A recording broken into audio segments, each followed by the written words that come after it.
Praise the lord. హల్లెలూయా. మన ప్రభువును రక్షకుడైన యేసయ్య అతి శ్రేష్టమైన నామములో మీ అందరికీ నా హృదయపూర్వకమైన వందనాలు చెల్లిస్తూ ఉన్నాను. దేవుడు తన ఉచితమైన కృపలో మనలను అందరినీ భద్రపరుచుకొని నడిపించాడు. మనలను నడిపించిన నమ్మదగిన దేవునికే మహిమ కలుగును గాక. ఆమేన్. ఈ శుద్ధీకరణ కూడికలో కొద్దిసేపు మనము దేవుని యొక్క వాక్యాన్ని ధ్యానిస్తూ ఉండగా వాక్య ప్రక్షాళన ద్వారా ప్రభువు మనలను శుద్ధీకరిస్తాడు. మాటకు మార్పును కలగజేసే శక్తి ఉంది. అది దేవుని మాటకు విప్లవాత్మకమైనటువంటి మార్పును కలగజేసే శక్తి ఉంది. జయించడానికి యుద్ధములో ఉన్నవాళ్ళు కత్తిని, తుపాకీని, మందు సామాగ్రిని వాడి యుద్ధాలలో జయాలను జయిస్తే కత్తి వాడకుండా, తుపాకీ పట్టకుండా, యుద్ధాలు చేయకుండా ప్రేమతో కూడిన మాటల చేత మనస్సులను మారుస్తూ ఉన్నాడు మహోన్నతుడైన దేవుడు. అంతటి శక్తి కలిగినటువంటి మాటలు ఈ గ్రంథంలో మనకు ముద్రించబడి అప్పగించబడి ఉన్నాయి. ఆ మాటలు మన స్థితిని, పరిస్థితిని మారుస్తాయి. ఆ మాట ఎలాంటిది అని అంటే, వెండిని 7 సార్లు మోసవేసి తీస్తే అది ఎంత పవిత్రంగా ఉంటుందో దేవుని మాటలు అంత పవిత్రమైనటువంటివి. ఒక్కసారి శుద్ధి చేస్తేనే దగదగమంటూ నిగనిగలాడుతూ మెరిసిపోతుంది వెండి. దాంట్లో ఉన్న మస్టు, దాంట్లో ఉన్న కలతి, దాంట్లో ఉన్నటువంటి ఏమిటండి లోపమంతా కరిగిపోయి స్పష్టంగా, చక్కగా, తెల్లగా, పరిశుద్ధంగా అది మార్చబడుతుంది. ప్యూరిటీ అవుతుంది, క్వాలిటీ వస్తుంది. దేవుని మాట అంత శక్తి కలిగినటువంటిది, అంత గొప్పది. ఆ మాటను ఈ రాత్రి మహోన్నతుడైనటువంటి దేవుడు మనకు అనుగ్రహించాడు. ఆ మాటలో ఉన్నటువంటి శక్తిని, మాధుర్యాన్ని మనమందరము పొందుదుము గాక. ఆమేన్. ఈరోజు మన ధ్యానము నిమిత్తమై పరిశుద్ధ బైబిల్ గ్రంథములో యెషయా గ్రంథము మొదటి అధ్యాయము 16వ వాక్యంలో ఒక మాటను చదువుతున్నాను, గమనించండి. మిమ్మును కడుగుకొని శుద్ధి చేసుకొనుడి. మిమ్ములను కడుగుకొని శుద్ధి చేసుకొనుడి.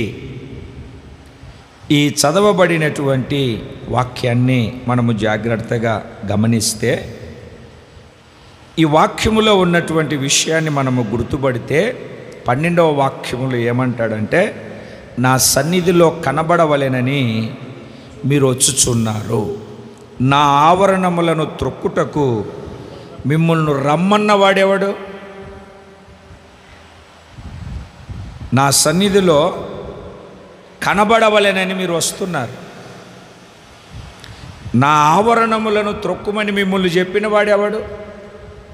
ఇప్పుడు ఎవరన్నా ఏదన్నా చేస్తే, ఏయ్ నా గుమ్మములు అడుగుపెట్టావో కాళ్ళు ఇరగొడతా అంటాం. అంటే ఎంత అక్కస రాకుంటే ఆ మాట అంటాం, ఎంత విసికించకపోతే ఆ మాట అంటాం. నా సన్నిధిలో కనబడవలెనని మీరు వస్తున్నారు. అసలు నా ఆవరణములో అడుగులు త్రొక్కునట్లుగా, నా ఆవరణములో త్రొక్కుటకు మిమ్ములను రమ్మన్నవాడెవడు? దేవుని మాటను వాళ్ళకి ఇస్తూ ఉన్నటువంటి దేవుని బిడ్డలారా, ఆ వాక్యాన్ని మనం జాగ్రత్తగా గమనిస్తే వీళ్ళు అమావాస్యలు, ఉత్సవాలు, నియామక కాలాలు అన్నీ చేస్తున్నారు, కానీ వాళ్ళు చేస్తున్నవన్నీ నిష్ప్రయోజనమైపోతున్నాయి. ఎందుకు పనికి రాకుండా పోతున్నాయి, ప్రయోజనము లేకుండా నిష్ప్రయోజనముగా మార్చబడుతూ ఉన్నాయి. వాక్యాన్ని మీరు జాగ్రత్తగా గమనిస్తే ఆయన ఏమంటాడు అని అంటే, ఏమని మాట్లాడతాడు అని అంటే, వచ్చి పాపము చేస్తూ అపవిత్రతతో ఉంటూ మీరు ఉంటే ఏమి ప్రయోజనం? మీ పాపముల వలన మీరు నన్ను విసికిస్తున్నారు, మీ దుష్క్రియల వలన మీరు నన్ను ఆయాసపరుస్తూ ఉన్నారు. ఎవరు రమ్మన్నారు, ఎవరు తొక్కుమన్నారు నా గుమ్మములను అని ఆయన బాధపడుతూ ఉన్నాడు, హెచ్చరిస్తూ ఉన్నాడు, గద్దిస్తూ ఉన్నాడు. దేవుని బిడ్డలారా, ఈ రోజున జీవము కలిగినటువంటి దేవుని యొక్క వాక్యాన్ని మనము జాగ్రత్తగా గమనిస్తే, ఈ 16వ వాక్యాన్ని మనము జాగ్రత్తగా గమనించినప్పుడు, మిమ్మును కడుగుకొనుడి, శుద్ధి చేసుకొనుడి, మీ దుష్క్రియలు నాకు కనబడకుండా వాటిని తొలగింపుడి. వాటిని తొలగించండి. దుష్క్రియలు, పాపపు క్రియలు, పాపపు చేష్టలు, పాపపు అలవాట్లు నా దగ్గర నుండి తొలగించండి. 14వ వాక్యాన్ని మీరు జాగ్రత్తగా గమనిస్తే, ఆ చివరి లైన్లో వాటిని సహింపలేక విసిగి ఉన్నాను. ఇప్పుడు మన కోపం వచ్చినప్పుడు, రే నా గుమ్మాన్ని ఎవడు తొక్కుమన్నాడు రా అంటాం. ఎప్పుడు అంటామమ్మా? విసిగిపోయినప్పుడు, విసుకొచ్చినప్పుడు, విసికి వేసారిపోయినప్పుడు అటువంటి మాటలు మనం మాట్లాడతాం. అంటే దేవుడు ఇంకెంత విసిగిపోయి ఉంటాడో ఒకసారి ఆలోచన చేయండి. రేపు మనము ఆయన రక్త మాంసాలకు పాలి భాగస్థులం అవ్వబోతూ ఉన్నాము. సహజ సిద్ధంగా, స్వభావ సిద్ధంగా ఇప్పుడు మీకు చెప్తూనే ఉంటాను, బెండకాయలో జిగురు ఉంటుందా? బెండకాయలో మీరు పెట్టారా, నేను పెట్టానా? దాని స్వభావం అది. వంకాయలో పుచ్చు ఉంటుందా, ఉండదా? ఎవరు మనం పంపించామో పురుగుని? ఎందుకు వచ్చింది? దాని స్వభావం అది. మనము శరీరముతో ఉన్నాము, మన స్వభావము పాప స్వభావం, పాప తలంపులు. అయితే మనం ఏం చేయాలి అని అంటే, వాటిని శుద్ధీకరించుకోవాలి, కడుగుకోవాలి. అదే వాక్యపు లేఖనం సెలవిస్తూ ఉంది, మిమ్మును కడుగుకొనుడి, మిమ్ములను కడుగుకొనండి. దేవుని బిడ్డలారా, వాక్యాన్ని మనము జాగ్రత్తగా చదివితే ఏమేమి కడుక్కోవాలి? మనము కడుక్కొనవలసినటువంటివి ఏమిటి? క్లుప్తంగా ఒక 3 లేదా 4 మాటలు ఈ రాత్రి నేను మీకు జ్ఞాపకం చేస్తాను. వాక్యానుసారంగా నడవడానికి మనలను మనము దేవుని సన్నిధిలో అప్పగించుకుందాము, వాక్యానుసారంగా జీవించడానికి. గట్టిగా చెప్పట్లేదు, అదేదో నీరసంగా చెప్తున్నారు. దేవునికి స్తోత్రం కలుగునుగాక. చెప్పాలండి గట్టిగా, హల్లెలూయా. యేసు ప్రభు దగ్గరికి పుట్టు గుడ్డివాడిని తీసుకొని వచ్చి యేసు ప్రభుని అడుగుతున్నాడు, అయ్యా వీడు గుడ్డివాడిగా పుట్టడానికి వీడు పాపం చేశాడా, వీని తల్లిదండ్రులు పాపం చేశారా? ఇప్పుడు అక్కడ జరగాల్సిందేంటి? వాడికి కళ్ళు కనపడవయ్యా, పుట్టినది మొదలుకొని గుడ్డివాడు, వీడికి చూపుని అయ్యా అని అడగాలి. అవునా కాదండి? వీళ్ళేమడుగుతున్నారు? వీడు గుడ్డివాడుగా పుట్టడానికి వీడు పాపం చేశాడు, వీళ్ళ తల్లిదండ్రులు పాపం చేశాడు. అప్పుడు యేసు ప్రభు ఉమ్మితో బుడద చేసి వాడి కళ్ళకు పూసి, నీవు సిలోయమను కోనేటిలోనికి వెళ్ళి కడుక్కోమన్నాడు. బెతెస్దా కోనేరు ఉంది, ఇంకా కొన్ని కోనేరులు ఉన్నాయి. వాటన్నిటికీ వెళ్లకుండా సిలోయమను కోనేటికి వెళ్ళి కడుక్కోమన్నాడు. బెతెస్దా కోనేరులో దేవదూత వచ్చి నీళ్లు కదిలేస్తాడు. ఎవడు మొదట దిగుతాడో వాడు స్వస్థత పొందుకుంటాడు. బెతెస్దా కోనేటిలో స్వస్థత పొందుకుంటాడు. ఈయన వాడి కళ్ళకు బురద రాసి ఏమని చెబుతూ ఉన్నాడు అని అంటే, ఏమని మాట్లాడుతూ ఉన్నాడు అని అంటే, నీవు సిలోయమను కోనేటిలోనికి వెళ్ళి కడుక్కో. యోహాను సువార్త 9వ అధ్యాయము, యోహాను సువార్త 9వ అధ్యాయము 7వ వాక్యాన్ని మీరు చదవడం ప్రారంభించండి. నీవు సిలోయము కోనేటికి వెళ్ళి అందులో కడుగు కొనుమని చెప్పాను. ఎక్కడికి వెళ్ళమన్నాడు? చెప్పాలండి మీరు. ఎక్కడికి వెళ్ళమన్నాడు? యోహాను సువార్త 5వ అధ్యాయంలో బెతెస్దా కోనేరు ఉందా లేదా?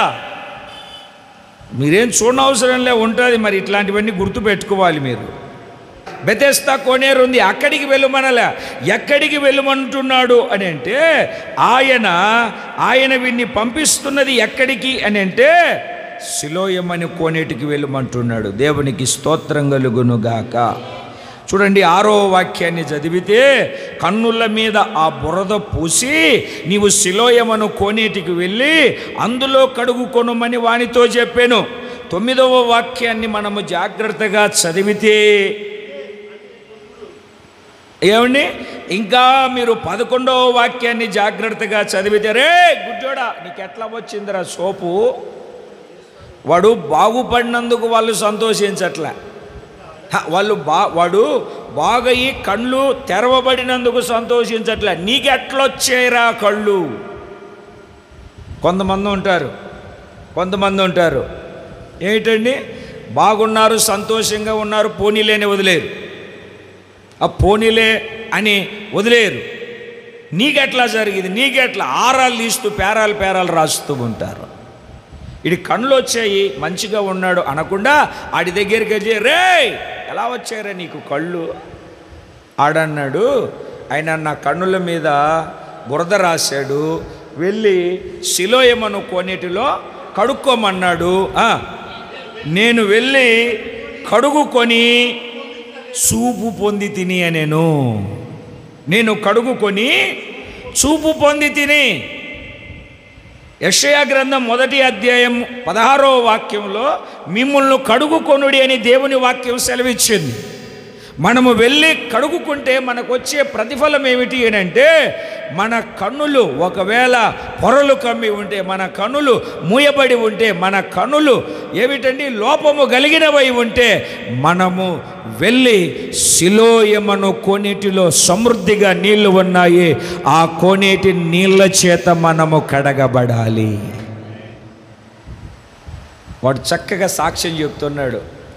ఆయన కన్నులకు బురద రాశాడు, వెళ్ళి కడుక్కోమన్నాడు, నేను వెళ్ళి కడుక్కున్నాను. 7వ వాక్యములో సిలోయము అన్నటువంటి ఆ మాటకు అర్థం ఏమిటి అని అంటే, పంపబడినవాడు అని అర్థం. ఏమని అర్థమండి? పంపబడినవాడు అని అర్థం. దేవుని మాటను ఆలకిస్తూ ఉన్నటువంటి దేవుని బిడ్డలారా, ఈ రోజున ఆ సిలోయమను కోనేటిలో ఉన్న నీళ్లు దేవుని వాక్యానికి సాదృశ్యము. దేవుని వాక్యానికి సాదృశ్యము. ఇప్పుడు వాడి కళ్ళు ఏమయ్యాయి? అంతవరకు వాడి కళ్ళు ఏమయ్యాయి? మూయబడ్డాయి. వాడు చూడలేకపోతున్నాడు. వాడికి చూపు లేదు. అలాగే మన ఆధ్యాత్మికమైనటువంటి జీవితంలో మనము కూడా చూపు లేని వాళ్ళమై, గ్రహింపు లేని వాళ్ళమై, గుర్తుపట్టలేని వారమై, జరుగుతున్నవి తెలుసుకొనలేని వారమై, మనోనేత్రాలు మూయబడ్డాయి. అపోస్తులుడైన పౌలు గారు కొరింథీయులకు రాసిన 2వ పత్రిక 4వ అధ్యాయము 4వ వాక్యాన్ని మనము జాగ్రత్తగా చదివితే, సువార్త ప్రకాశింపకుండు నిమిత్తము ఈ యుగ సంబంధమైన దేవత అవిశ్వాసులైన వారి మనోనేత్రములకు గుడ్డితనాన్ని కలగజేసింది. అవిశ్వాసులైన వారి మనోనేత్రాలకు గుడ్డితనాన్ని అంటే చూడలేని స్థితిని కలగజేసింది. ఎవరంటే యుగ సంబంధమైన దేవత, అపవాది, సాతాను. అర్థమవుతుంది అండి? అపవాది సాతాను కుయుక్తి చేత, యుక్తి చేత నీ హృదయాన్ని ప్రేరేపించి పురికొలిపి పాపము చేయునట్లుగా, శాపము అనుభవించున్నట్లుగా, దరిద్రపు రేఖలోనికి దిగజారిపోవునట్లుగా, కృంగిపోవునట్లుగా, భక్తిలో పడిపోవునట్లుగా, పాపానికి చేరువై పెనవేసుకొని పాపము చేస్తూ పాపములో బ్రతుకుతూ పాపపు ఫలితాన్ని అనుభవించి పాపం వలన వచ్చే జీతాన్ని, మరణాన్ని చేతపట్టుకొని నిత్య నాశనానికి వెళ్ళి ఆరని అగ్నిలో యుగయుగాలు చనిపోవడానికి యుగ సంబంధమైన దేవత మనోనేత్రాలకు గుడ్డితనాన్ని దేన్ని కలగజేసిందండి? గుడ్డితనాన్ని, చూడలేని స్థితిని. అందుకే కీర్తనకారుడు ఏమంటాడో తెలుసా? ధర్మశాస్త్ర గ్రంథములోని ఆశ్చర్యకరమైన సంగతులు చూచున్నట్లుగా నా కన్నులు తెరువుము. యేసు ప్రభు కూడా ఒక మాట చెప్తాడు, దేహానికి దీపము కన్ను లాంటిది. కన్ను తేటగా ఉంటే ఏమిటండి? కన్ను తేటగా ఉంటే దేహమంతయు బాగుంటుంది. చీకటి ఇంట్లో దీపము లేకుండా మనం కాపురం చేయగలుగుతామా? దీపము లేకుండా వంట చేయగలుగుతామా? దీపము లేకుండా అక్కడ నివాసము చేయగలుగుతామా? మన దేహానికి కన్ను ఎలాంటిది అని అంటే దీపము లాంటిది. అందుకే కన్ను స్పష్టంగా ఉండాలి, తేటగా ఉండాలి. దేవుని బిడ్డలారా, ఇక్కడ ఆడికి బురద రాసి సిలోయమను కోనేటికి వెళ్ళి కడుక్కోమన్నాడు. సిలోయం అనే కోనేరు దేనికి సాదృశ్యముగా ఉంది అని అంటే పంపబడినటువంటి సేవకుడికి సాదృశ్యంగా ఉంది. ఎవరికి? పంపబడిన సేవకుడికి. సేవకు వచ్చిన వాళ్ళు ఉన్నారు, సేవ చేస్తాము అని తీర్మానం కలిగిన వాళ్ళు ఉన్నారు. అయితే ఇక్కడ వాక్యాన్ని మనము జాగ్రత్తగా గమనిస్తే సేవకు పంపబడినటువంటి వాళ్ళు కావాలి. చాలామంది వాళ్ళకున్న స్థలాల్లో అప్పు చేసి, సప్పు చేసి, సొప్పు చేసి, వీళ్ళేమిటండి ఒక షెడ్ వేసి అది మందిరము అని పోగుపెట్టుకొని అక్కడ ఉన్న వాళ్ళందరినీ ప్రభు యొక్క ఉన్నతమైన మార్గంలోనికి నడిపించబడుతూ ఉన్నారు. వాళ్ళు సేవలోనికి వచ్చిన వాళ్ళు. అయితే ఇప్పుడు నీవు ఎక్కడ కడగబడాలి అని అంటే సిలోయమను కోనేటిలోనికి వెళ్ళి నీ కన్నులు కడుక్కోవాలి. సిలోయము అన్నటువంటి మాటకు అర్థము ఏమిటి అని అంటే పంపబడినవాడు అని. మీరు రోమా పత్రిక 10వ అధ్యాయం 17వ వాక్యంలో ఒక చక్కటి మాటను చదువుతారు. ఏమని చదువుతారు మీరు అక్కడ? దేవుని యొక్క వాక్యాన్ని అని అంటే వినుట వలన విశ్వాసము కలుగుతుంది. వినుట, క్రీస్తును గూర్చి వినుట వలన, మాట వలన, క్రీస్తును గురించినటువంటి మాట వలన మీకు ఒకసారి తలలు పైకెత్తండి. ఇప్పుడు వినాలి అంటే చెప్పేవాడు ఉండాలిగా. ఇంతకుముందు ఆ జాతరలలో ఎవరన్నా పండుగలకు వస్తే బుర్రకథలు చెప్పేవాళ్ళు, అవునండి? బుర్రకథ వినాలి అంటే చెప్పేవాడు ఉండాలి కదా. ఆ పై మాటలను మీరు చదవండి. ఆ పై మాటలను ఆ 16వ వాక్యాన్ని లేదా 15వ వాక్యం నుండి మీరు చదవడం ప్రారంభిస్తే, ప్రకటించువారు పంపబడని ఎడల 14వ వాక్యాన్ని చూడండి. విశ్వసింపని వానికి ఎలాగూ ప్రార్థన చేస్తారు? వినని వాని గురించి ఎట్లాగ విశ్వసిస్తారు? ప్రకటించువాడు, ప్రకటించబడిన వాడు లేకుండా ఎలాగ వింటారు? ప్రకటించువాడు పంపబడకపోతే ఎట్లాగ ప్రకటిస్తాడు? ఇందు విషయమై పాదములు ఎంతో సుందరములై ఉన్నవి. సువార్తను ప్రకటించు వారి పాదములు ఎంతో సుందరముగా ఉన్నాయి, ఎంతో సుందరముగా ఉన్నాయి. పాదాలు సుందరంగా ఉండడమే కాదు, ఆ ప్రకటించే వాళ్ళు తమ పాదధూళి, సువార్త ప్రకటించే వాళ్ళు పాదధూళి దులిపితే సొదొమ గొమొర్రా పరిస్థితి కంటే భయంకరంగా మార్చబడుతుంది. దేవునికి స్తోత్రం కలుగునుగాక. ఇప్పుడు ప్రకటించేవాడు ఏమై ఉండాలి? పంపబడాలి. పంపబడిన వాడు మాటలు చెప్పినప్పుడు వింటారు. వినుట వలన విశ్వాసము కలుగుతుంది. విశ్వాసము ద్వారా మనము దేవుని యొక్క కార్యాలను చూడగలుగుతాము. దేవునికి స్తోత్రం కలుగునుగాక. ఇప్పుడు పంపబడిన వాడు లేకుండా ఎలాగ మనము చూడగలుగుతాము? ఎలాగ వినగలుగుతాము? వింటేనే కదా తెలుసుకునేది, తెలుసుకుంటేనే కదా దాన్ని అనుభవించేది. దేవుని మాటలు వాళ్ళకి ఇస్తున్నటువంటి దేవుని బిడ్డలారా, ఇప్పుడు చూడండి, ఎక్కడికి వెళ్ళి వాడిని కన్నులు కడుక్కోమన్నాడు బురద పూసి అంటే సిలోయమను కోనేరు. ఈ సిలోయమనే కోనేరు అంటే అర్థమేమిటి? పంపబడినవాడు అని. అంటే ఆ కోనేరు దేనికి సాదృశ్యంగా మనకు కనబడుతుంది అని అంటే దేవుని వాక్యాన్ని బట్టి దేవుని బిడ్డలారా పంపబడినటువంటి సేవకుడికి సాదృశ్యంగా కనబడింది. పంపబడిన సేవకుడికి సాదృశ్యంగా కనబడుతుంది. నీళ్ళు దేవుని వాక్యానికి, దేవుని మాటకు సాదృశ్యం, దేవుని వాక్యానికి సాదృశ్యం. అంటే దాని అర్థం ఏమిటంటే మీ మనోనేత్రాలు వెలిగించబడాలి. స్పష్టంగా పరలోక ప్రత్యక్షత, గ్రంథములో ఉన్నటువంటి ప్రతి లేఖనపు మర్మాన్ని, ఆశ్చర్యకరమైన సంగతులను మీరు చూడాలి అని అంటే, ప్రకటించబడుతూ ఉన్నటువంటి వాక్యాన్ని మీరు గ్రహించాలి అని అంటే మీ మనోనేత్రములు తెరవబడాలి. దేవునికి స్తోత్రం కలుగునుగాక. అంటే ఎక్కడ పడితే అక్కడ నేను కూర్చుంటాను, మా ఇంటి దగ్గర ఉంది, అంతా మా వాళ్ళే అక్కడ ఉన్నారు, ఏమిటండి అట్లా అనుకునే వాళ్ళు ఇక్కడ ఎవరు లేరు. మీకు సంఘాలు లేవా? ఊర్లు దాటి వస్తున్నారు, మందిరాలు దాటి వస్తున్నారు.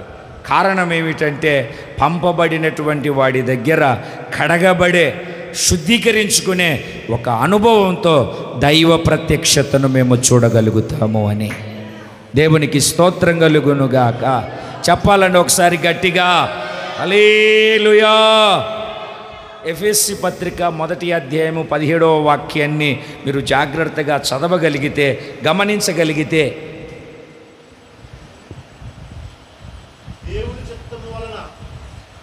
1:17 మరియు మీ మనోనేత్రములు వెలిగింపబడినందున. చాలండి, చాలా విషయాలు ఉన్నాయి అక్కడ. ఇప్పుడు ఎఫెసీ సంఘపు యొక్క మనోనేత్రాలు ఏమయ్యాయండి? వెలిగించబడ్డాయి. అంటే వాళ్ళు అదృశ్యుడైనటువంటి వానిని చూడగలుగుతున్నాడు, అదృశ్యుడైనటువంటి వాటిని చూస్తూ ఉన్నారు. మోషేను గురించి మనం చదివితే, మోషేను గురించి మనం జాగ్రత్తగా గుర్తుపడితే, లేవి వంశములో పుట్టినవాడైనను అతడు ఫరో కుమార్తె కొరకు పెంచబడ్డాడు, రాజకుమారుడిగా బ్రతికాడు, సకల విద్య యందు ప్రావీణ్యత కలిగి ఉన్నాడు, యుద్ధములో యుద్ధ నేర్పరి అయి ఉన్నాడు, చక్కగా ఏదైనా కొనసాగించడానికి అర్హత కలిగినటువంటి వాడై ఉన్నాడు. మంచి జ్ఞానము, తెలివి, అన్ని విషయాలలో ఏమిటండి ఆయనకు ఏమిటండి సాటి లేరు అని చెప్పగలిగినటువంటి యోధుడిగా మార్చబడ్డాడు. అయితే ఆ మోషేను గురించి హెబ్రీ పత్రికలో ఏమని వ్రాయబడి ఉందంటే, మీరు చదువుతారు దేవుని బిడ్డలారా, చాలా అద్భుతమైనటువంటి మాట. 11వ అధ్యాయము, హెబ్రీ పత్రిక 11వ అధ్యాయము 23వ వాక్యాన్ని మీరు చదివితే, మోషే పుట్టినప్పుడు అతని తల్లిదండ్రులు ఆ శిశువు సుందరుడై ఉండుట చూచి విశ్వాసమును బట్టి రాజాజ్ఞకు భయపడగా 3 మాసములు అతన్ని దాచిపెట్టిరి. 24వ వాక్యం, మోషే పెద్దవాడైనప్పుడు ఎట్లాగనా విశ్వాసమును బట్టి ఐగుప్తు ధనము కంటే ఎంచుకొని అల్పకాలము పాపభోగము అనుభవించుట కంటే దేవుని ప్రజలతో శ్రమ అనుభవించుట మేలని ఆలోచించి ఫరో కుమార్తె యొక్క కుమారుడను అనిపించుకొనుటకు ఒప్పుకొనలేదు. ఇది ఏలయనగా అతడు ప్రతిఫలముగా కలగబోవు బహుమానమునందు ఏంటి ఇప్పుడు తలలు పైకెత్తి చూడండి. రాజు ఇంట్లో కూర్చున్నాడు, సకల అంటే రాజులు తలుచుకుంటే దెబ్బలు కొదవ అంటాం కదండి. కొండ మీద కోతినేం తెచ్చుకుంటాడు, అవునా కాదండి? అంతటి సుఖభోగాలు, రాజభోగాలు, వైభోగాలు అనుభవించుతున్నటువంటి వాడు ఏమంటున్నాడంటే దేవుని ప్రజలతో శ్రమ అనుభవిస్తాను. ఎందుకు శ్రమ అనుభవిస్తాను అంటున్నాడంటే ఇక్కడ ఉన్నటువంటి వాటిని చూడట్లేదు, ఇక్కడ కలుగుతున్నటువంటి శ్రమలను చూడట్లేదు. ఈ శ్రమలను గొప్ప భాగ్యమని ఎంచుకొని ఈ శ్రమ పడడానికి తన్ను తాను అప్పగించుకొని ఏమిటండి ప్రతిఫలముగా కలగబోవు బహుమానము మీద దృష్టి పెట్టాడు. దేని మీద దృష్టి పెట్టాడు? దేని మీద దృష్టి పెట్టాడు? ప్రతిఫలముగా కలగబోవు బహుమానం. ఇక్కడ కాదు, అది ఇక్కడ కాదు, అక్కడ పరలోక రాజ్యములో కలగబోవు బహుమానం మీద చక్కగా దృష్టి పెట్టాడు. దేవునికి స్తోత్రం కలుగును గాక. ఎక్కడ కలిగే బహుమానం అండి? అక్కడ తర్వాత 27వ వాక్యాన్ని చూడండి. విశ్వాసమును బట్టి అతడు అదృశ్యుడైన వానిని చూచుచున్నట్టు స్థిరబుద్ధి గలవాడై రాజాగ్రహమునకు భయపడక ఐగుప్తు దేశాన్ని విడిచి వెళ్ళిపోయాడు. ఎవరిని చూస్తున్నాడు? 2 చూస్తున్నాడు. ఒకటి, ఇక్కడ నేను శ్రమ పడతాను, ఇక్కడ నేను కష్టపడతాను, ఇక్కడ నిందలు అవమానాలు పొందుకుంటాను, అయితే అక్కడ నేను గొప్ప ప్రతిఫలాన్ని పొందుకోబోతున్నాను. అక్కడ పొందుకోబోయే ప్రతిఫలాన్ని చూస్తున్నాడు. రెండవది దేన్ని చూస్తున్నాడు అని అంటే అదృశ్యుడైనటువంటి దేవుని చూస్తున్నాడు. అదృశ్యుడంటే కనబడని దేవునికి స్తోత్రం కలుగునగాక. ఎవరినండి? కనబడని దేవుని చూస్తున్నాడు, కనబడని దేవుని చూస్తున్నాడు. దేవునికి స్తోత్రం కలుగునుగాక. హల్లెలూయా. దేవుని వాక్యాన్ని ఆలకిస్తున్నటువంటి దేవుని బిడ్డలారా, అంటే మోషే యొక్క మనోనేత్రాలు ఏమయ్యాయి? అదృశ్యమైనవి చూస్తున్నారంటే దాని అర్థం ఏమిటి?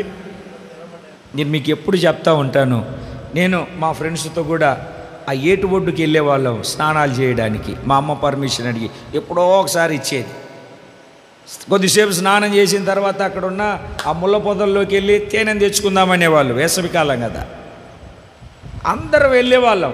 అందరికీ తేనె పట్టు కనబడేది, కానీ నాకు ఆ పొరపాటున కనపడేది కాదు నాకు. అంటే చూపు లేదని కాదు, అది ఎక్కడ ఉంటుంది ఎలా ఉంటుంది గ్రహించే శక్తి నాకు లేదు. అందుకే ఈ రాత్రి దేవుని బిడ్డలారా, మిమ్మల్ని మీరు కడుక్కోవాలి. దేనితో కడుక్కోవాలంటే శిలోయమను కోనేటి నీటితో కడుక్కోవాలి. ఆ నీరు ఏం చేస్తుందంటే నీకు చూపునిస్తుంది.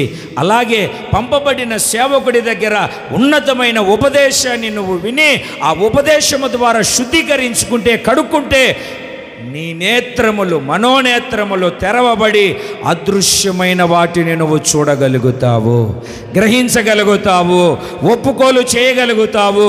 దాని కొరకు ప్రభువుకి ఒక అర్పణలాగా అప్పగించబడతావు. హల్లెలూయా. చెప్పాలయ్య గట్టిగా. దేవునికి స్తోత్రం కలుగునుగాక. మిమ్మల్ని మీరు కడుక్కోవాలి. మొదట దేనికి కడుక్కోవాలంటే మీ నేత్రాలను. ఏనండి? నేత్రాలను మనము కడగబడినటువంటి నేత్రములు కలిగిన వరమై మనం ప్రభు సన్నిధిలో ఉండాలి. ఏమీ లేదు, పశ్చాత్తాపంతో కన్నీరు గారిస్తే, దేవుని మాట నిన్ను తట్టినప్పుడు, దేవుని వాక్కు నీ దగ్గరికి వచ్చినప్పుడు ఆ పశ్చాత్తాపపు కన్నీరే నీ జీవితంలో ఒక ఉన్నతమైనటువంటి కార్యాన్ని జరిగిస్తుంది. పాప ప్రక్షాళన చేయగలుగుతుంది. పశ్చాత్తాపానికి మించిన ప్రాయశ్చిత్తము లేదు అని చెబుతూ ఉంటారు. దేవుడు మన కన్నీటి ప్రార్థనను చూసి తేటగా మన కన్ను కడగబడి మనోనేత్రము వెలిగించబడి అదృశ్యుడైనటువంటి దేవుని చూడగలుగుతాము. దేవునికి స్తోత్రం కలుగును గాక. చెప్పాలంటే ఒకసారి గట్టిగా హల్లెలూయా. దేవుని వాక్యాన్ని మనము చదివితే ఇంకొక మాటను మనం చదువుదాం. నిర్గమకాండము పరిశుద్ధ బైబిల్ గ్రంథంలో నుండి నిర్గమకాండము 30వ అధ్యాయము 19వ వాక్యాన్ని మనం చదివితే,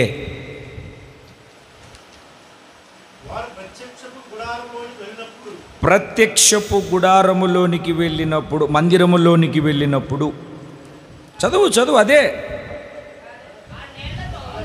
ఆ నీళ్లతో అహరోనును అతని కుమారులను తమ చేతులను కాళ్ళను కడుగుకొనవలెను. మరలా ఒకసారి, ఆ నీళ్లతో అహరోనును అతని కుమారులను తమ చేతులను కాళ్ళను కడుగుకొనవలెను. చేతులు కాళ్ళు కడుక్కోవాలి. ఎక్కడ కడుక్కోవాలి? 17వ వాక్యం నుండి చదవండి. మోషేతో ఇట్లా నేను కడుగుకొనుటకు నీవు ఇత్తడితో దానికొక గంగాళమును ఇత్తడి పీటను చేసి ప్రత్యక్షపు గుడారమునకును బలిపీఠమునకును మధ్యన దానిని ఉంచి నీళ్లతో నింపవలెను. వాళ్ళు గుడారములోనికి వచ్చినప్పుడల్లా ఆ నీళ్లతో కాళ్ళు కడుక్కోవాలి. గుడారములోనికి వెళ్ళి 20వ వాక్యం, ప్రత్యక్షపు గుడారములోనికి వెళ్ళి సేవ చేసి యెహోవాకు హోమ ధూపము నర్పించుటకును బలిపీఠమునొద్దకు వచ్చినప్పుడు తాము చావక యుండునట్లు నీళ్లతో కడుక్కొనవలెను. తాము చావక యుండునట్లు తమ చేతులను కాళ్ళను కడుక్కొనవలెను. 40వ అధ్యాయము 31వ వాక్యాన్ని కూడా చదవండి.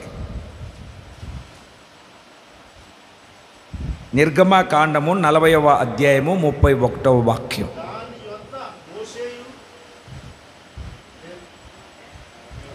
నలభైవ అధ్యాయము 31వ వాక్యం.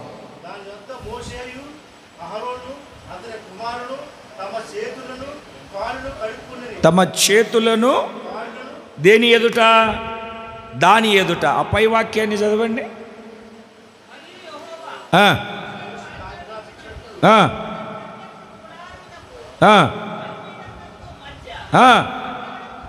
గంగాళమును ఉంచి గుర్తుపెట్టుకోండి, ప్రక్షాళన కొరకు నీళ్లు పోయి. ప్రక్షాళన అంటే అర్థము శుద్ధి చేయబడము. శుద్ధి చేయబడము. ప్రక్షాళన కొరకు నీళ్లు ఉంచాను. అహరోనును అతని కుమారులను ఆ ఇత్తడి గంగాళములో ప్రక్షాళన కొరకు ఉంచబడిన నీటితో వాళ్ళు ఏం చేశారంటే కాళ్ళు చేతులు కడుక్కున్నారు. ఇట్లా ఒకసారి తలలు పైకి ఎత్తండి. కడుక్కోకుండా గుడారంలోనికి వెళ్తే, కడుక్కోకుండా సేవలోనికి వెళితే ఏం జరుగుతుందంటే చస్తారు అని చెప్పింది. ఏమవుతారు? చస్తారు. ఇప్పుడు వాళ్ళు చావకుండా ఉండాలి అని అంటే ఆ గుడారము సేవ చేసేటప్పుడు, ఆ గుడారములోనికి వెళ్ళేటప్పుడు, ఆ మందిరము సమీపించేటప్పుడు ఏమిటండి? బలిపీఠం దగ్గరికి వచ్చినా లేదా గుడారములోనికి వెళ్ళి దీపస్తంభము, సముఖపు రొట్టెల బల్ల, ధూపవేదిక దగ్గర ఎక్కడికి వెళ్ళి ఏ పరిచర్య చేసినా అక్కడికి వచ్చిన వెంటనే కడుక్కోవాలి. ఆ కడుక్కోవాలి. కడుక్కున్న తర్వాతనే, కడగబడిన తర్వాతనే పరిచర్య. కడగబడిన తర్వాతనే. రేపు మనం ఆయన రక్తమాంసాలలో పాలి భాగస్థులం అవుతున్నాం. నా శరీరము తిని నా రక్తము త్రాగువాడు నిత్య జీవం కలిగిన వాడు, అంత్య దినాల్లో లేపుతాను. అదే కొరింథీ సంఘంతో అంటాడు. చాలామంది రోగులైపోతున్నారు, బలహీనులైపోతూ ఉన్నారు, చాలామంది నిద్రిస్తున్నారు. ఎందుకో తెలుసా? అయోగ్యముగా అంటే కడగబడకుండా, ప్రక్షాళన చేయబడకుండా దేవునికి స్తోత్రం కలుగునుగా. కొంచెం గట్టిగా చెప్పండి. నిన్న పొద్దున టీ పెడతావక్క, టీ తాగుతావా? నిన్న పొద్దున టీ పెట్టి దాన్ని వదిలేసి ఆ సింకులో వేసి మరలా తీసి దాన్ని గ్యాస్ మీద పెట్టి పాలు పోసావనుకో, ఏమవుతుంది? టీ మంచిగా టేస్ట్ రావాలంటే ఏం చేయాలో తెలుసా? దాన్ని కడగాలి సోపేసి. ఏం చేయాలండి? సోపేసి కడగాలి. కడిగిన తర్వాత పొయ్యి మీద పెట్టి, ఆ టీ పొయ్యి మీద, అది గ్యాస్ మీద పెట్టి నీళ్లు పోసి కొద్దిసేపు నీళ్లు వేడి చేసి ఆ నీళ్లు వంపేయాలి. టీ టేస్ట్గా రావాలంటే అప్పుడు పెట్టాలి. చూడండి, ఒక పదార్థము, ఒక పాత్ర కడగకపోతే, కడిగిన తర్వాత దాన్ని శుద్ధి చేయకపోతే ఏమవుతుంది? అది దాంట్లో ఉన్న పదార్థాన్ని పాడు చేస్తుంది. మనము శుద్ధీకరించకుండా, పరీక్షించుకొనకుండా, ప్రక్షాళన చేయబడకుండా ఆయన రక్త మాంసాలను మనము తీసుకుంటే మనలోనికి వెళ్ళినటువంటి ఆయన రక్తము పనిచేస్తుందా? చెయ్యదు. పని చెయ్యదు. అందుకు మనం ఏం చేయాలి అని అంటే ప్రక్షాళన చేయబడాలి. కాళ్ళు చేతులు కడుక్కోవాలి. చూడండి, కీర్తనల గ్రంథంలో ఒక మాటను చదువుతారు మీరు. చేతుల గురించి చెప్తాను, చేతులు కడుక్కునే అనుభవాన్ని చెప్తాను. కీర్తనల గ్రంథము 26వ కీర్తన 6వ చరణాన్ని చదవండి ఒకసారి. కీర్తనల గ్రంథము 26వ కీర్తన 6వ చరణాన్ని చదవండి. నిర్దోషినని నా చేతులు కడుక్కుంటాను. చాలండి. ఏమని? నిర్దోషినని నా చేతులు కడుక్కుంటాను. నేను ఎవరిని? నిర్దోషిని. నేను నిర్దోషిని అని నా చేతులు కడుక్కుంటాను. మీకు ఆ శిలువ దగ్గర యేసు ప్రభుని శిలువేయమని వాళ్ళు అంటుంటే పిలాతు నీళ్లు తెప్పించుకొని ఆ చేతులు కడుక్కొని, ఈ రక్తాపరాధము, ఈ రక్తము గురించి అపరాధము నాకు సంబంధం లేదు, నేను కడిగేసుకున్నాను, మీ ఇష్టం ఏమన్నా చేసుకున్నాను, కడిగేసుకున్నాను. మనం కూడా అప్పుడప్పుడు చెప్తా ఉంటాం, రే ఎందుకురా ఈ గొడవలని, ఎందుకురా ఈ బాధలని, మొత్తానికి క్లీన్ చేసుకో, కడిగేసుకో, ఏది లేకుండా సమాధానంగా ఉండండి అని చెప్తూ ఉంటాం మనం. అంటే కడగబడినటువంటి ఒక అనుభవం. నేను నిర్దోషినని నా చేతులతో చేసిన దానిని బట్టి నాకు వచ్చు దోషము నాకు తగలకుండా చేతులు కడుక్కోవడము అంటే దాని అర్థం ఏమిటంటే, చేతులు దేనికి సాదృశ్యంగా కనబడతాయంటే చేసే పనిని బట్టి, చేసే పనికి సాదృశ్యం. చేసే పని అది పాపం చేస్తున్నామా, అపరాధం చేస్తున్నామా, అపవిత్రం చేస్తున్నామా, ఏ పని చేస్తున్నావు, నువ్వు చేసే చేష్టలను చూపెడుతుంది చెయ్యి. చూడండి, నా చెయ్యి లోపల నా మనసు, రే ఆ ఖర్చుకు తీసుకొని ముఖం తుడుచుకో అంటే తుడుచుకోండి. అబ్బే ఖర్చుపు అవసరం లేదురా, అంగీతో తుడుచుకో అంటే అంగీతో తుడుచుకో. పాస్టర్ గారికి తెలియకుండా ఆ కళ్ళజోడు జోయిలో పెట్టుకో. లోపల ఊట పుడుతుంది, చెయ్యి వెళ్ళి దాన్ని చేస్తోంది. మనస్సులో అనుకుంటున్నావు, ఆచరణలోనికి తీసుకొని వస్తున్నావు. లోపల ఊట పుడుతుంది, అది బయట పని జరిగిస్తుంది. దేవునికి స్తోత్రం కలుగునుగా. మీకు ఒక మాటను చెప్పనా, ఓ పిల్లోడు, ఓ పిల్లగాడు మామిడి పండుని చూసాడు, ఎర్రగా అయిపోయి దొరపండు నిగిలాడుతుంది. ఆడు ఎట్లా వెళ్ళాడో తెలియదు కానీ తోటలోకి వెళ్ళాడు. ఏం చేశాడో తెలియదు కానీ ఆ పండును కోసుకున్నాడు. తిన్నగా తిరిగి వస్తూ ఉంటే ఆ తోటమాలి యజమాని పట్టుకొని ఈపు మీద 4 బీకాడు. ఎందుకు కొడుతున్నావు నువ్వు పండు కోసావు కదరా అంటే వాడంటాడు, ఈపు మీద ఎందుకు కొడుతున్నావు? ఎందుకు కొడుతున్నావు? నేను కోసింది ఈపుతోనా? మరి ఈపు మీద ఎందుకు కొడుతున్నావు? చేతుల మీద కదా కొట్టాల్సిందే. మీకు పై పగిలితే బాగుండదు, పై పగిలితే కానీ బాగుండదు. ఇక్కడ నేను ఒక చిన్న రహస్యాన్ని చెప్తాను చూడండి. ముందు చేతులు చూసాయా, కళ్ళు చూసాయా? పండున్నాయి. కళ్ళు చూశాను. చూసిన తర్వాత మనసు ఏమనింది? ఎల్లు స్టార్ట్ చేయి, పని ప్రారంభించని చెప్పింది. వెళ్ళిన తర్వాత చేతులు ఊరుకున్నాయా? చూడండి, చూసిన చూపు మనస్సును ప్రేరేపిస్తే కాళ్ళు అక్కడికి తీసుకొని వెళితే చేతులు దాన్ని కోసుకొని వస్తే పగిలింది.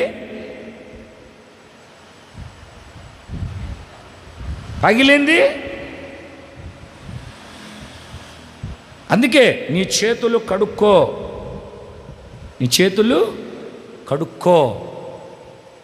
అందుకే అంటాడు, నేను దొంగతనంగా పండు కోశాను, దోషినయ్యాను, వెళ్ళి అయ్యా నన్ను క్షమించు అని బ్రతిమిలాడి ఆ ఈపు పగలగొట్టకుండా ఆయన దగ్గర సమాధానపడి తప్పును క్షమించమని అడిగి ఏమిటండి తన చేతులు కడుక్కుంటున్నాడు, శుద్ధి చేసుకుంటున్నాడు. కడగబడినటువంటి వాడై దేవుని సన్నిధిలో నిలబడాలి మనము. దేవునికి స్తోత్రం కలుగును గాక. కడగబడినటువంటి వారమై దేవుని సన్నిధిలో నిలిచి ఉండాలి మనము. చూడండి 73వ కీర్తనలో ఆసాపు ఏమంటున్నాడో 13వ చరణాన్ని చదవండి ఒకసారి. 73వ కీర్తన 13వ చరణాన్ని చదవండి.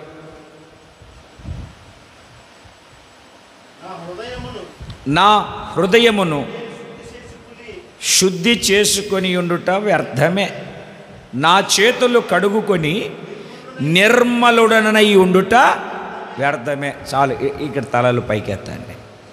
నా చేతులు కడుగుకొని నిర్మలుడనై.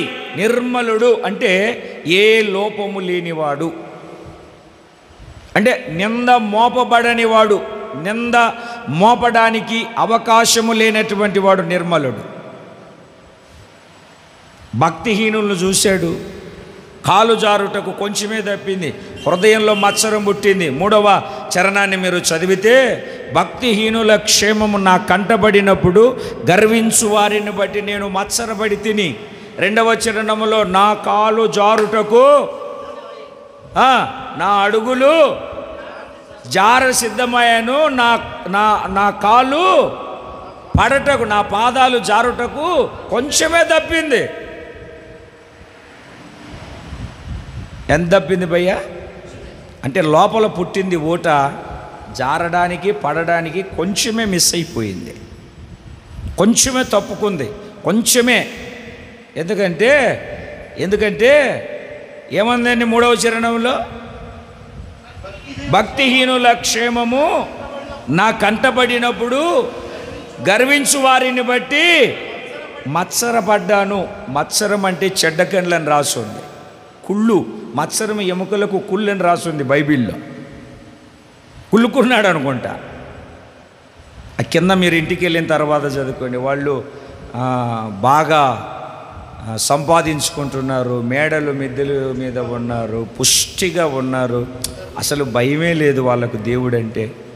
నేను భజన భక్తి పని చేసుకుంటున్నాను, మరలా శనివారం ప్రార్థనకి వెళ్తున్నాను, పని చేసుకుంటున్నాను, ఆదివారం ఆరాధనకి వెళ్తున్నాను, మరలా ఇంట్లో కూటాలు పెట్టుకుంటున్నాను, అయ్యగారిని పిలుచుకుంటున్నాను, ప్రార్థన ఇవన్నీ ఏమక్క, ఇవన్నీ వేస్ట్, శుద్ధి కాదు, ఇవన్నీ వేస్ట్, అనవసరం ఇవన్నీ. వాళ్ళు చూడు ఎంత చక్కగా తాగుతున్నారో, ఎంత చక్కగా తిరుగుతున్నారో అనుకొని కొంచెం లోపల మత్సరపడ్డాడు, కుళ్ళుకున్నాడు అనుకోండి, మన భాషలో బాధపడ్డాడు. అయ్యో బాబాయ్ ఇది మంచిది కాదు. 16వ వాక్యాన్ని మీరు చదివితే నేను చేసే ఆలోచన ఇది మంచిది కాదు అని చెప్పి దీన్ని తెలుసుకోవాలని ఆలోచించినప్పుడు పరిశుద్ధ స్థలములోనికి పోయి వారి అంతమును గురించి ధ్యానించాడు. ఇక మీరు అదంతా మీరు చదువుకుంటూ వెళ్తే వాళ్ళు నిశ్చయముగా కాలు జారే చోట ఉన్నారు. ఈయన ఎల్లప్పుడూ దేవుని చేతిలోనే ఉన్నాడు. ఏమంటాడో తెలుసా, ఏం మాట్లాడతాడో తెలుసా, ఏమని ఆయన సంబోధిస్తాడో తెలుసా? నీ ఆలోచన చేత నన్ను నడుపుతున్నావయ్యా, మహిమలో నువ్వు నన్ను చేర్చుకుంటావు అని చెప్పి, ఆకాశమందు నీవు తప్ప నాకెవరున్నారు నా ప్రభు. ఆకాశమందు నీవు తప్ప నాకెవరున్నారు నా ప్రభు. స్తుతి పాత్రుడా, స్తోత్రార్హుడా, స్తుతులందుకో. స్తుతి పాత్రుడా, స్తోత్రార్హుడా, స్తుతులందుకో పూజార్హుడా. ఆకాశమందు నీవు తప్ప నాకెవరున్నారు నా ప్రభు. ఆకాశమందు నీవు తప్ప నాకెవరున్నారు నా ప్రభు. స్తుతి పాత్రుడా, స్తోత్రార్హుడా, స్తుతులందుకో. నా ప్రాణ స్నేహితులు నన్ను చూచి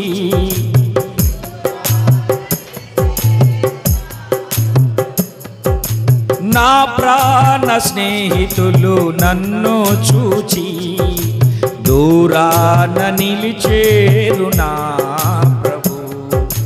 నీ వాక్య ధ్యానమే నా త్రోవకు వెలుగై నన్ను నిల్పెను నీ సన్నిధిలో. నీ వాక్య ధ్యానమే నా త్రోవకు వెలుగై నీ సన్నిధిలో, నీ సంఘములో. స్తుతి పాత్రుడా, స్తోత్రార్హుడా, స్తుతులందుకో పూజార్హుడా. ఆకాశమందు నీవు తప్ప నాకెవరున్నారు నా ప్రభు.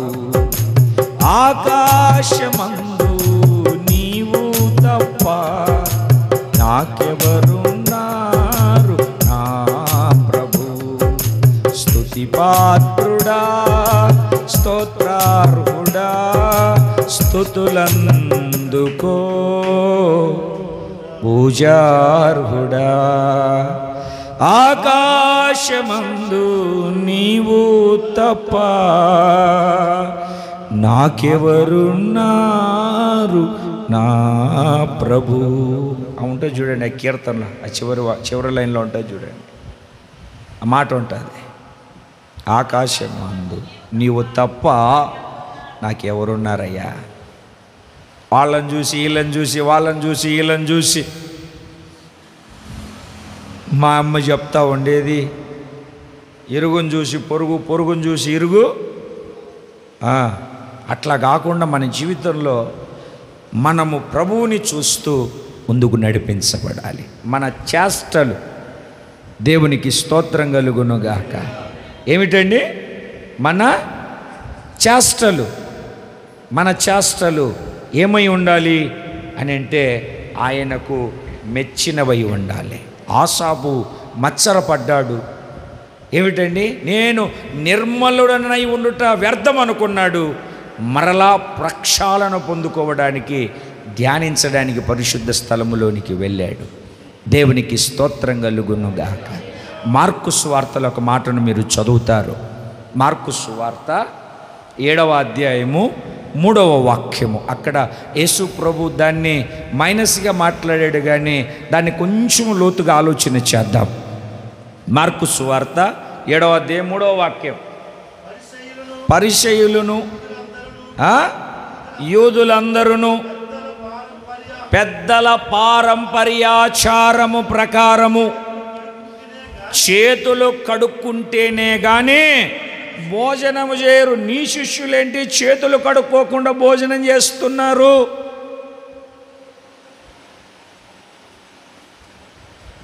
నీ శిష్యులేంటి చేతులు కడుక్కుంటున్నారు? అక్కడ ఆయన చాలా మాటలు మాట్లాడారు. కానీ దేవుని బిడ్డలారా గమనించండి, ఇప్పుడు మీరే ఉన్నారు. అక్కడ యేసు ప్రభు మాట్లాడిన ఉద్దేశం ఏమిటంటే వాళ్ళ పారంపర్య ఆచారాలు వ్యతిరేకించడానికి. అంటే చేతులు కడుక్కోకుండా భోంచేయమని చెప్పి కాదు. ఎప్పుడు భోంచేస్తారు మీరు? కడుక్కోకుండా చేసేస్తారా? ఇంకొక విచిత్రమైన సంగతి చెప్తాను చూడండి. సెల్ ఫోన్ ఉందా? మీ బాత్రూంలో సింక్ ఉందా? దాంట్లో కంటే ఎక్కువ బ్యాక్టీరియా దీంట్లో ఉంటుందంట. ఏదన్నా తినేటప్పుడు చేతులు కడుక్కోండి. అంటే పెద్దలు పారంపర్య ఆచార ప్రకారం వాళ్ళు ఏం చేసేవాళ్ళంటే చేతులు కడుక్కొని భోంచేసేవాళ్ళు. రేపు మనము ప్రభురాత్రి భోజనం చేయాలి. కడగబడి చేయాలా, కడగబడకుండా చేయాలా?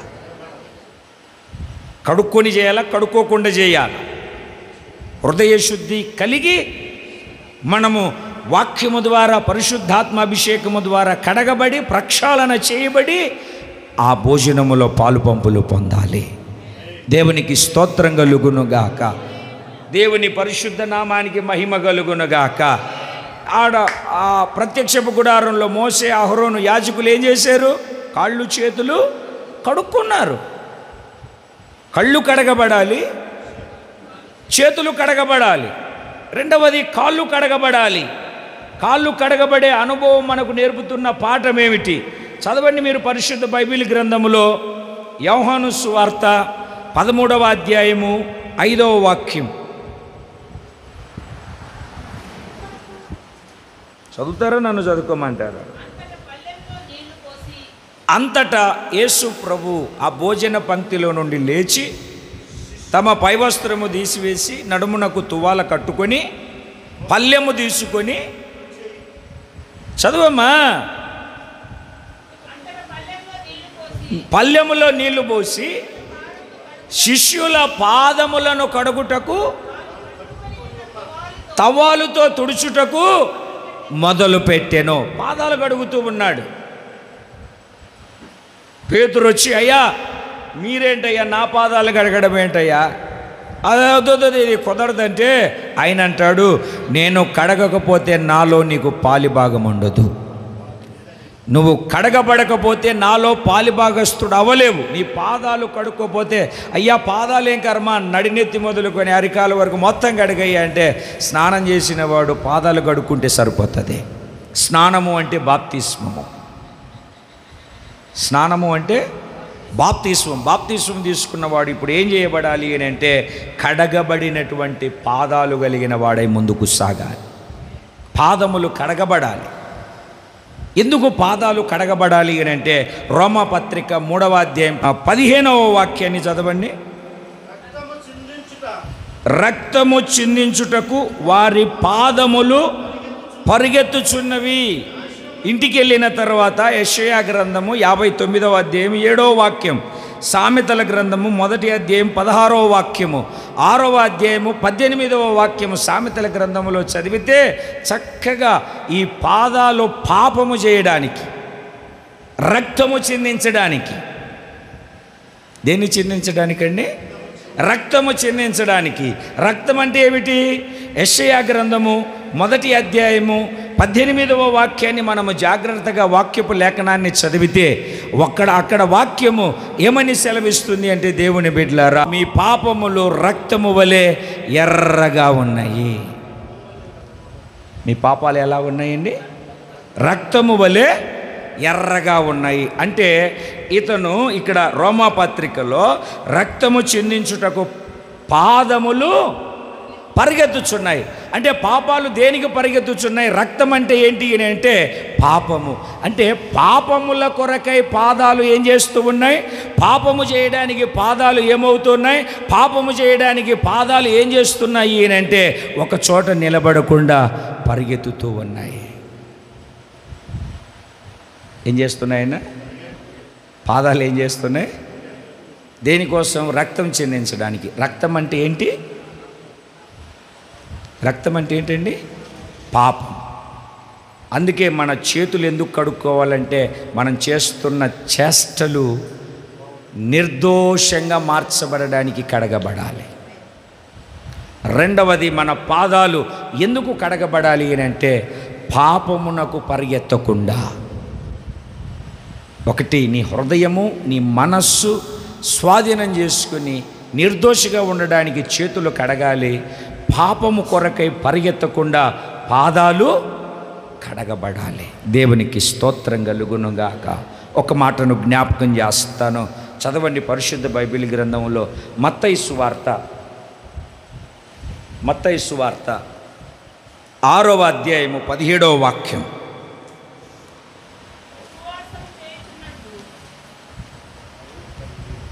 ఉపవాసము చేయుచున్నప్పుడు మనుషులకు కనబడవలెనని కాక నీ తండ్రి నీకు ప్రతిఫలం ఇచ్చున్నట్లుగా నువ్వు రహస్యంగా ప్రార్థన చేయి. ఎలా చేయాలి ప్రార్థన? మీరు ఉపవాసం చేసేటప్పుడు ఏం చేయాలంటే అండి, తల అంటుకొని మీ ముఖాలు కడుక్కోవాలి. ఇప్పుడు చూడండి, కళ్ళు కడుక్కోవాలి, ఓకే, చేతులు కడుక్కోవాలి, కాళ్ళు కడుక్కోవాలి. ఇప్పుడు ఏం కడుక్కోవాలి? ముఖం కడుక్కోవాలి. ఎందుకు కడుక్కోవాలన్న ముఖం ఎందుకు కడుక్కోవాలి? ఇప్పుడు చేతులు కడుక్కోమన్నాము ఏమో తినడానికి, కాళ్ళు కడుక్కున్నాం బయట అంతా డస్ట్ అయి వస్తుంది కదా. ముఖం ఎందుకు కడుక్కోవాలి? ముఖము కడుక్కోవడానికి గల రీజన్ ఏమిటి? యేసయ్య ఎందుకు చెప్పాడు? కారణం ఏమిటి?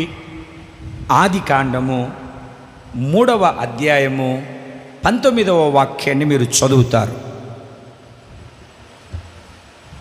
నన్ను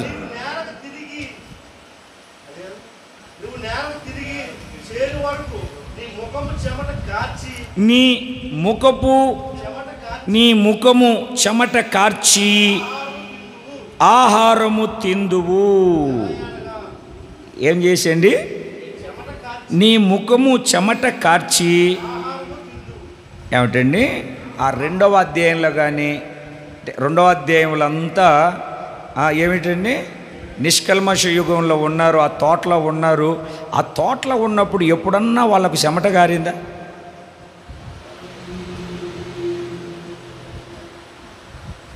కారిందా? చెమట కారిందా? ఎప్పుడు కారుతుందంటే చెమట? పాపం చేసి పండు తిని బయటికి గట్టి వేయబడిన తర్వాత నేల శపించబడితే ముళ్ళ పొదలు, బలురక్క చెట్లు, గచ్చ పొదలు మొలిపిస్తే ఏమిటండి? విత్తనం వేసి భూమిలో పంటను పండించుకొని చెమట కార్చి అప్పుడు ముఖము చెమట కారితే ఆ కారిన చెమట ఏమిటండి? దేనికి సాదృశ్యం? ఎందుకు వచ్చింది ఆ చెమట అంటే పాపము చేయుటను బట్టి.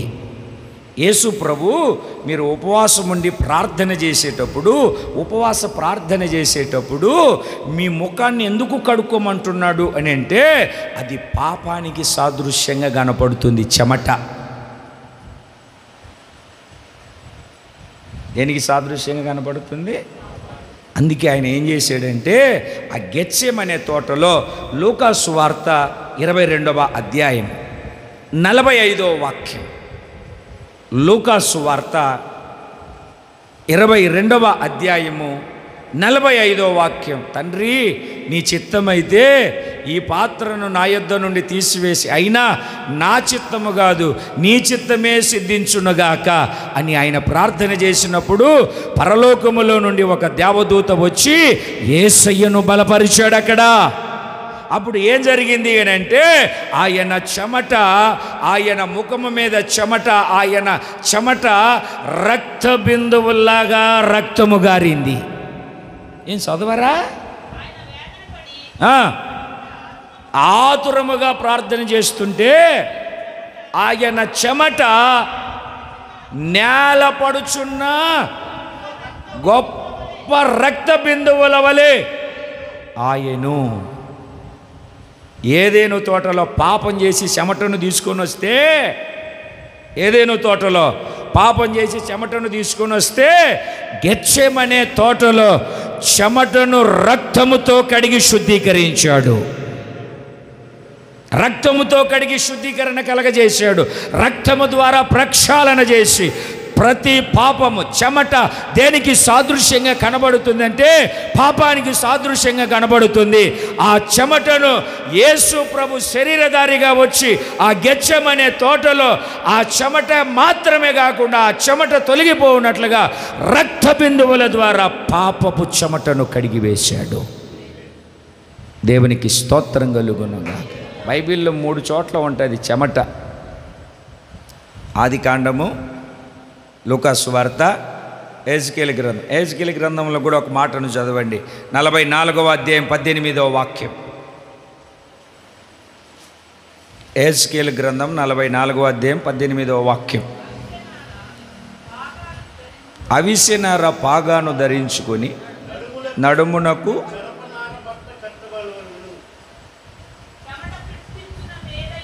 చెమట పుట్టించున్నది ఏదైనాను వారు ధరింపకూడదు. చెమట పుట్టించేది ఏదైనాను పరిశుద్ధ స్థలములో సేవ చేస్తున్న యాజకులకు చెమట పుట్టకూడదు. చెమట అంటే ఏం చెప్పాను? పాపము. చెమట పుట్టించేది ఏది ధరించకూడదు అంటే ఆ పరిశుద్ధ స్థలంలో వాళ్ళు సేవ చేసేటప్పుడు చెమట గారకూడదు. మీకు తెలుసా, మనం వేసుకున్న బట్టలను బట్టి కూడా, మీరు సిల్క్ వేసుకున్నారనుకోండి, మంచి ఒరిజినల్ సిల్క్ బట్టలు తీసుకొచ్చి మీకు ధరింపజేసి ఎండలో నిలబెట్టాలి. మధ్యాహ్నం 11 గంటల నుండి 2 గంటల వరకు. క్రిస్మస్ పండగే ఇంకా తుడుచుకోవడమే సరిపోతుంది. ఆస్మా ఉంటే హాస్పిటలే, అవునా కాదండి? చెమట పుట్టించేదేది? ఆ బట్టల గురించి తర్వాత మనం విందాం. ఈ 3 చోట్ల చెమటను గురించి రాసి ఉంటుంది. అంటే పరిశుద్ధ స్థలము, దేవుడు నివసించే స్థలము, దేవుని వాక్యము ఇప్పుడు మన మధ్యలో సంచరించబడుతూ ఉన్నటువంటి స్థలము. ఇక్కడ మనం నిలబడేటప్పుడు చెమట పుట్టించే పనులు ఏవి అంటే పాప సంబంధమైనటువంటి అనుభవాలు ఏవి మన జీవితంలో ఇక్కడ కనబడకూడదు, ఉండకూడదు. గర్వము కూడా పాపమే. మొట్టమొదటి పాపము గర్వమే. నేను భక్తుణ్ణి, అర్థమైంది అండి, నేను పాట పాడతాను, నేను ధ్వజస్తంభం ఎత్తాను, నాకేంటి అని స్వయం ఉంటుంది ఒక్కొక్కరిలో. నేను, అదే గర్వం. అది ఉండకూడదు. ఇంకొందరికి ఆత్మీయ గర్వం ఉంటుంది. నేనంటే ఏంటనుకున్నావు, నేను కానుకిచ్చాను కదా, నేను అలా చేశాను కదా, నేను అది కదా అని ఒక స్వయం, ఒక గర్వం ఉంటుంది. అది ఉండకూడదు. అది పాపమే. కోపం కూడా పాపమే. కోప్పడుడి కానీ పాపం చెయ్యొద్దు. అంటే కోపం ద్వారా ఏమవుతుంది? నరుని కోపము దేవుని నీతిని, అంటే చెమట అంటే పాపము. పాపము ఏది మన దగ్గర కనబడకూడదు. దేవునికి స్తోత్రం కలుగునగా. మేలు చేయ నెరిగి ఉండియు అది చేయకపోతే పాపం. మేలు చేయకపోవడం కూడా, సమూయేలు గ్రంథంలో ప్రార్థన చేయకపోవడం కూడా, సంఖ్యాకాండంలో సహోదరులతో కలవకపోవడం కూడా పాపమే.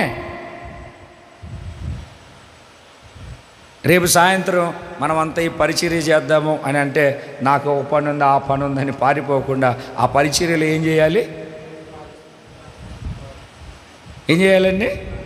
వాళ్ళు భాగస్తులు అవ్వాలి. ఇప్పుడు ఆ గడ్డి ఉందమ్మా, స్త్రీలు కొంచెం ఆ అన్నం తిన్న తర్వాత లేకుంటే ఎప్పుడన్నా వచ్చి ఆ గడ్డి బీకండి అన్నాం అనుకోండి, వాడు బీక్కుంటాడు, నాకేంటంటే నువ్వు చెప్పింది చేయకపోతున్నావు, కలవకపోతున్నావు, ఐక్యంగా ఉండకపోతున్నావు అంటే దాని అర్థం ఏమిటి? దేవుని మాటను ఆలకిస్తున్నటువంటి దేవుని బిడ్డలారా, వాక్యాన్ని మనం జాగ్రత్తగా గుర్తుపట్టాలి. చెమట పుట్టించేది ఏది? నువ్వు ఈ పరిశుద్ధ స్థలంలో, అంటే ఈ పవిత్రమైన మార్గములో దేవుడు నా సన్నిధి నీకు తోడుగా వచ్చునన్నాడా లేదా? చెప్పరేంటండి? నా సన్నిధి నీకు తోడుగా వచ్చును అన్నాడా లేదా? అంటే ఎప్పుడు మనం ఎవరి సన్నిధిలో ఉంటాం? దేవుడు ఎప్పుడు మనతో గాఢాంధకారపు లోయలో సంచరించినను నాకు తోడై ఉంటానన్నావు కదా ప్రభువా, ఇప్పుడు నన్ను విడిచిపెట్టావు, ఈ బాధలు ఏంటని ప్రార్థన చేస్తావే. అదే వ్యర్థంగా మాట్లాడేటప్పుడు, చూడకూడనివి చూసేటప్పుడు, చేయకూడనివి చేసేటప్పుడు గాఢాంధకారపు లోయలో తోడుగా ఉన్న దేవుడు గుర్తురాడా? బూతులు మాట్లాడొద్దని బైబిల్ చెప్తుంది. మాట్లాడేటప్పుడు గుర్తురాడా? దేవుని బిడ్డలారా, వాక్యాన్ని జాగ్రత్తగా గమనించండి.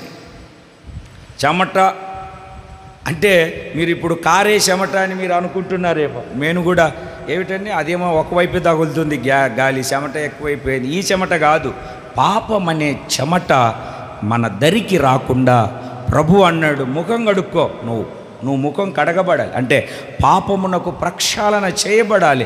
పాప ప్రక్షాళన చేయబడినప్పుడు నీ పాపము తొలగించడానికి ఏదేను తోటలో ఆదాము చెమటను, ఏమిటండి, పాపము చేసి చెమటను తీసుకొని వస్తే, గెత్సెమనే తోటలో మన ప్రభువైనటువంటి యేసుక్రీస్తు ఆ చెమట తర్వాత రక్తాన్ని కార్చి ఆ పాప ప్రక్షాళన చేశాడు. యోహాను రాసిన మొదటి పత్రిక 1వ అధ్యాయము 7వ వాక్యములో, అప్పుడు ఆయన కుమారుడైన యేసు రక్తము ప్రతి పాపముల నుండి మిమ్ములను పవిత్రులుగా చేయును. 2 చేతులు పైకెత్తి గట్టిగా దేవునికి స్తోత్రం చెప్పండి, సంతోషంగా చెప్పండి. యేసయ్య రక్తము ప్రతి పాపములో నుండి మనలను, చెమట పుట్టించేవేవి ధరించకూడదు. చదవండి ఒక్కసారి ఆ మాటను. ఎహెజ్కేలు గ్రంథం 44:18లో, ఎహెజ్కేలు గ్రంథం 44:18లో చదవండి ఒకసారి. లాస్ట్ది ఆ మాట చదవండి సరిపోద్ది. చెమట పుట్టించేది ఏదైనాను ధరింపకూడదు, అంతే. మనం యాజకులం, క్రొత్త నిబంధన యాజకులం. ఇంటికి వెళ్ళిన తర్వాత పేతురు రాసిన మొదటి పత్రిక 2వ అధ్యాయం 9వ వాక్యం, చీకటిలో నుండి ఆశ్చర్యకరమైన వెలుగులోనికి వచ్చాం, రాజులైన యాజక సమూహాన్ని దేవుడు చేర్చుకోవడానికి ఇచ్చాడు. ప్రకటనల గ్రంథం 1వ అధ్యాయం 6వ వాక్యం, తన తండ్రికి ఒక రాజ్యముగాను యాజక సమూహముగాను దేవుడు మనల్ని నిలబెట్టాడు, రక్తముతో కడిగి. దేవునికి స్తోత్రం కలుగునుగాక. అదే పేతురు పత్రిక 1వ అధ్యాయం పేతురు రాసిన మొదటి పత్రిక 2వ అధ్యాయం 5వ వాక్యంలో, పరిశుద్ధ యాజకులుగా ఉండడానికి దేవుడు మనలను పిలిచాడు, ఆత్మ సంబంధమైన బలులు అర్పించడానికి. యాజకత్వపు స్థితిని దేవుడు మనకిచ్చాడు, ఈ పరిచర్య భాగ్యాన్ని దేవుడు మనకిచ్చాడు. అందుకే మనం ఎలాగుండాలి అంటే, ఆ చెమట అంటే ఆ పాపము మన దరికి చేరకుండా కడగబడినటువంటి వారమై. చక్కగా చెప్పాడు. వాళ్ళు ఉపవాసం చేసేటప్పుడు అందరికీ కనబడాలని ఏమిటండి, దండోరా వేయించుకుంటూ ఉంటారు. ఏం చేస్తూ ఉంటారండి? దండోరా. నాలో ఏమన్నా తేడా కనపడిందా? నాలో ఏ మార్పు కనపడలేదా? 2 రోజుల నుండి ఉపవాస ప్రార్థన చేస్తున్నాను, 2 రోజుల నుండి చేస్తున్నాను. అబ్బా, నిలబడుకోవడానికి కూడా ఓపిక లేదు, నాకు కూర్చోడానికి కూడా ఓపిక లేదు. ఏసే ఉపవాస ప్రార్థన గత దినాల్లో మీకు ఎన్నోసార్లు చెప్పుకుంటూ వచ్చాను. ఏమిటండి, పొద్దున ఉదయం 9 గంటలకు ఒక చిన్న అట్టు తింటుంది. అది ఎంత ఉంటుందంటే, ఎటు కొలిసిన అడుగు రౌండ్గా, 2 ఏళ్ల మందం. ఇంకంతకు తప్పితే ఏం తినదు. మరలా సాయంత్రం 6 గంటలకు అంత ఉప్మా తింటుంది. మధ్యాహ్నం ఏం తింటుంది? 2 యాపిల్ పండ్లు 4 అరటి పండ్లు తప్ప ఇంకేం తిందాం. అంతకు మించి తింటే ఒట్టు. పొద్దున్న బ్రష్ చేసి స్నానం చేసిన తర్వాత 1/2 లీటర్ పాలు హార్లిక్స్ కలుపుకొని తాగుతారు. అంతకు తప్పితే వేరేది ఏది ముట్ట కూడా ముట్టరు. రాత్రి పడుకునేటప్పుడు బోర్నమిటా తాగి పడుకుంటారు. నాలో ఏమన్నా ఏం కనపడలేదు, బుగ్గలు ఉబ్బిపోతున్నాయి, చర్మం ఎర్రబడుతుంది. పొద్దున్న రాత్రి పాలు తాగితే ఇంకా గ్లామర్ రాకి ఇంకేమవుతుంది? అవునా కాదండి? దేవునికి స్తోత్రం కలుగునుగా. కొంచెం కడుపు కట్టుకోవాలి, నోరు కుట్టుకోవాలి. అప్పుడు నీ శరీరం నీ స్వాధీనంలోనికి వస్తాడు. ప్రార్థన చేయంటే వెంటనే చురుకుదనం వచ్చేసి ప్రార్థన చేస్తాను. ఒకవేళ శరీరం పెరుగుతూ ఉందనుకో, ప్రార్థన అనగానే ప్రభువా స్తోత్రం స్తోత్రం స్తోత్రం స్తోత్రం స్తోత్రం స్తోత్రం, మంచానికి తలకాయ ఆనేసి కారిపోయి ఉంటుంది మొత్తం. చెమట కాదండి, టైం చూసుకునేసరికి 1.5 గంట అయింది. ఇంతసేపు చేశాను నేను ప్రార్థన. అయ్యి బాబాయ్, ప్రపంచంలో ఎవరు చేయరు, నేనే చేశాను ఇంత ప్రార్థన, ఎంత శక్తి వచ్చిందో నాకు అనుకుంటారు. మనం అలా అనుకోములేండి. అనుకునేవాళ్ళు, నామకార్థంగా ఆచారంగా ఉండేవాళ్ళు ఉన్నారు. దేవునికి స్తోత్రం కలుగునుగాక. హల్లెలూయా. ఒకవేళ నువ్వు అట్లా అనుకుంటే నేనేం చేయలేను, నేనే కాదు యేసు బాబు కూడా ఏం చేయలేడు. దేవునికి స్తోత్రం కలుగునుగాక. ఉపవాసం చేసేటప్పుడు ఏం చేయాలంట? ముఖంలో చెవులు ఉన్నాయి, తల ఉందా? పన కూడా ముఖంలోనే కదా. అంటే ఆలోచనలు అవి కడగబడాలి, వినికిడి కడగబడాలి. పెద్ద నోరు ఉందా?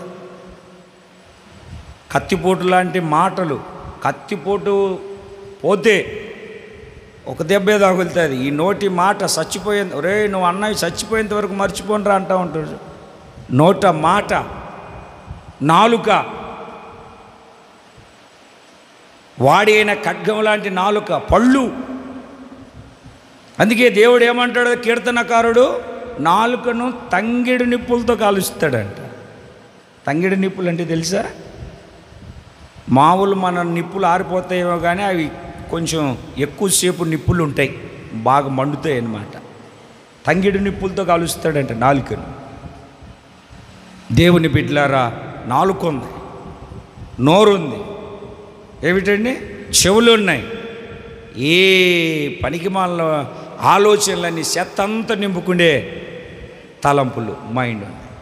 అవన్నీ ఏం చేయబడాలంటే కడగబడాలి. వాటి ద్వారా పాపము నీలోనికి ప్రవేశిస్తుంది. ఇప్పుడు కడగబడి శుద్ధీకరించబడి రేపు ఆయన రక్తమాంసాలకు మనం పాలి భాగస్థులం అవ్వాలి. చేతులు పైకెత్తి గట్టిగా దేవునికి స్తోత్రం చెప్పండి. మొదటిది ఏంటి? మొదటిది నేత్రములు కడగబడాలి. ఎక్కడా? శిలోయమని. శిలోయమనే కోనేరంటే పంపబడిన సేవకుడి ఉపదేశం. నీళ్ళు అంటే వాక్యం. రెండవది ప్రత్యక్షపు గుడారంలో చేతులు. చేతులంటే చేసే పనులు, చేష్టలు. పాదాలు మూడవది. పాదాలంటే పాపమునకు పరిగెత్తే స్థితి, రక్తము చిందించడానికి పరిగెత్తుతుంది. తర్వాత ముఖము, చెమట. చెమట అంటే పాపానికి సాదృశ్యం. ఏదేను తోటలో ఆదాము పాపము చేసి చెమటను తీసుకొని వస్తే, గెత్సేమనే తోటలో ప్రభువైన యేసుక్రీస్తు చెమటను కార్చి అదే చెమటను రక్త బిందువులతో కడిగి మనకు పాప ప్రక్షాళన చేశాడు. మనం కడగబడాలి. కళ్ళు, చేతులు, పాదాలు, ముఖము కడగబడాలి. అందుకే యెషయా గ్రంథం 1వ అధ్యాయము 16వ వాక్యంలో ఏం చదివాం మనము? మిమ్మును కడుక్కోండి. కడుక్కుందామా? ఈ రాత్రంతా దేవుని సన్నిధిలో ప్రార్థనలో కనిపెడదాం. మరలా రేపు సిద్ధపడద్దాం. పొద్దున్న పరిచర్య ఉంది, తర్వాత పునరుద్ధానపు ఆరాధన ఉంది, ఆయన రక్తమాంసాలలో పాలి భాగస్థులయ్యే అనుభవం ఉంది. వీటన్నిటిలో మనం ముందుకు సాగుదాం. చిన్న ప్రార్థన చేసుకుని మనం ముగించుకుందాం.